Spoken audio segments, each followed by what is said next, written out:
राजनीतिक रूप से बिहार निर्णायक मोड़ पर पहुंच गया है और इस मोड़ पर पहुंचने का सीधा सीधा आपको कारण बता रहे हैं कि जिस तरह से ये सारी बातें सामने आ रही है, हम लगातार आपको बिहार की छोटी बड़ी घटनाओं से अवगत कराते रह रहे हैं। इस घटनाओं में कुछ ऐसी भी घटनाएं हैं जिनको लेकर के लगातार चर्चाएं चल रही हैं। एक तरफ जहां बिहार में सब कुछ ठीक ठाक होने का दावा किया जा रहा है, वहीं बिहार में कुछ ऐसी बातें भी हैं जिनको लेकर के कहा यह जा रहा है कि महागठबंधन में सब कुछ ठीक ठाक नहीं है। आपको बता दें कि इस बात को लेकर के जहां ये चर्चा चल रही थी कि नीतीश कुमार लालू प्रसाद के साथ कांग्रेस से मिलने गए थे, वहां उन्हें भाव नहीं दिया गया था। अब नीतीश कुमार ने भी इस बात को स्वीकार कर लिया है कि वो कांग्रेस के सामने अपनी बात रख दिए हैं। अब कांग्रेस को फैसला लेना है। मौका था कि जब जदयू नेता और मुख्यमंत्री नीतीश कुमार ने शनिवार को कहा कि कांग्रेस समेत समूचा विपक्ष इकट्ठा हो जाए तो 2024 में भारतीय जनता पार्टी को 100 सीटों पर समेटा जा सकता है।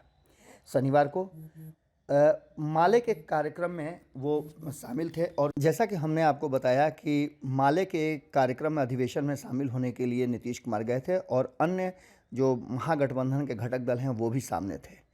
इसी बात को लेकर के नीतीश कुमार ने स्पष्ट तरीके से अपनी बात को रखते हुए पिछली बातों को दोहराया और कहा कि सलमान खुर्शीद जी सामने बैठे हुए हैं, मैंने अपनी बात रख दी है, अब फैसला कांग्रेस को लेना है। आपको बता दें कि ऐसा किसी भी अधिवेशन में नीतीश कुमार पहली बार गए थे और माले जैसी पार्टी के साथ उन्होंने पहली बार मंच साझा किया था इस तरह के अधिवेशन में। यहाँ मौका था कि नीतीश कुमार को ये बात समझ में आ गई है कि केंद्र में अगर सत्ता बदलनी है तो उसके लिए कुछ न कुछ तो ऐसा करना पड़ेगा। उन्होंने एक बात फिर से दोहराई कि वो किसी भी पद के लिए इच्छुक नहीं है, लेकिन इतनी बात वो ज़रूर चाहते हैं कि सारा विपक्ष एकजुट हो जाए और इस एकजुटता में भारतीय जनता पार्टी को सत्ता से बेदखल कर दिया जाए। उनकी बातें सुनने के बाद जवाब में सलमान खुर्शीद ने कहा कि नीतीश कुमार जैसे चाहते हैं वैसा ही होगा, बात पहल पर अटकी है। पीएम पद के प्रत्याशी के लिए दावेदारी एक बार फिर नीतीश ने किया खारिज और साथ ही उन्होंने कहा कि मेरी इच्छा है कि मैं विपक्ष को एकजुट कर पाऊं। सलमान खुर्शीद ने अपनी बात को रखते हुए कहा कि आप जो सोचते हैं वैसा कांग्रेस भी सोचती है। हाँ, प्यार में एक समस्या होती है, बात इतनी सी है कि आई लव यू पहले कौन बोलेगा। इस बात की चर्चा आपने खूब सुनी होगी, लेकिन सबसे महत्वपूर्ण बात यह है कि मुख्यमंत्री बनने के लिए तेजस्वी यादव और लालू प्रसाद सबसे ज़्यादा इच्छुक हैं। जहां एक तरफ नीतीश कुमार बार बार ये कह रहे हैं कि उनकी कोई इच्छा नहीं है, वहीं तेजस्वी यादव मुख्यमंत्री बनने के लिए लगातार फील्डिंग कर रहे हैं। एक तरफ जहां अलग अलग राज्यों के पार्टियों को, क्षेत्रीय पार्टियों को, नेताओं से मुलाकात करके वो इस गठबंधन का हिस्सा बनने के लिए गुहार लगा रहे हैं, तो वहीं आपको बता दें कि उन्होंने कल एक बहुत बड़ी बात कही जिस बात का सीधा मतलब निकलता है कि हर हाल में नीतीश कुमार को सत्ता से बाहर करके खुद उस कुर्सी पर बैठना चाहते हैं। उन्होंने कांग्रेस को इशारों इशारों में कहा कि कांग्रेस को चाहिए कि ड्राइविंग सीट क्षेत्रीय दल को दे दे। इसका सीधा मतलब ये होता है कि वो चाहते हैं कि नीतीश कुमार इस पूरे गठबंधन का नेतृत्व करें और समय आने पर वो बिहार से बाहर हों जिससे कि कुर्सी उनको मिले।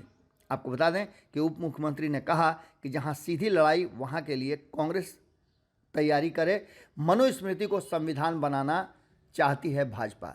एक बार फिर से वही बात जो लगातार लालू प्रसाद दोहराते रहे हैं, उस जगह पर आकर के तेजस्वी यादव भी अटक गए हैं। यानी कि आने वाला जो चुनाव होगा वो इतना मान के चलिए कि मंडल कमंडल और जाति आधारित जरूर होने वाला है।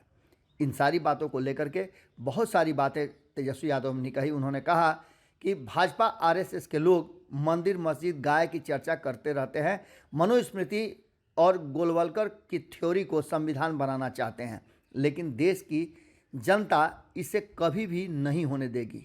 जबकि आप समझ सकते हैं कि 2 बार ऐसा हुआ है जब भारतीय जनता पार्टी ने केंद्र की सत्ता पर अपनी मजबूत पकड़ बनाई है और देश की जनता ने उनका सहयोग किया है। लेकिन इन सारी बातों के बीच एक बात तो साफ नज़र आ रही है कि जहां कांग्रेस इस बात के लिए अभी तैयार नहीं है कि नीतीश कुमार को नेतृत्व दिया जाए, वहीं आई लव यू वाली बात कह के सलमान खुर्शीद ने नीतीश कुमार के बातों को कहीं ना कहीं खारिज कर दिया है। इसका सीधा मतलब ये होता है कि जो बातें हम लगातार आपको कहते आ रहे हैं और जो सुर्खियों में है, चर्चा में है भीतर खाने में, कि नीतीश कुमार के लिए ये मौका तभी आ सकता है जब वो अपनी पार्टी का विलय राष्ट्रीय जनता दल में कर लें। देखना दिलचस्प होगा कि बिहार की राजनीति में आगे क्या होता है। एक तरफ जहां उपेंद्र कुशवाहा इन्हीं बातों को लेकर के जदयू के भीतर हंगामा मचाए हुए हैं और जदयू के बहुत सारे नेता उनके साथ जुड़ने के लिए भीतर ही भीतर तैयार हो गए हैं। आज और कल 2 दिन में एक बड़ा फैसला सामने आने वाला है। वहीं इस मीटिंग में, जो महागठबंधन की मीटिंग थी, इस मीटिंग में आपको देखने को मिला होगा कि एकजुटता का प्रयास तो हो रहा है, लेकिन उसके लिए पूरे मन से कोई भी तैयार अभी नहीं हुआ है। जुड़े रहिए भारत लाइव के साथ, अगली खबर में जल्दी ही मुलाकात होती है। अगर ये वीडियो पसंद आई और वह बिहार के राजनीति और बिहारियत से सरोकार रखेनी तो सब्सक्राइब बटन दबा के चैनल के सब्सक्राइब कर ली। ओजे एगो घंटी बा, ओकरा बटन दबा देला से कुल सटीक और मारक खबर रुआ मुफ्त में मिल जाई। अगर रुआ पत्रकारिता के हमनी के नया प्रयोग में सहयोग कर चाहतानी तो ज्वाइन बटन दबा दी। पेटीएम नंबर नोट कर ली 9386816700। धन्यवाद।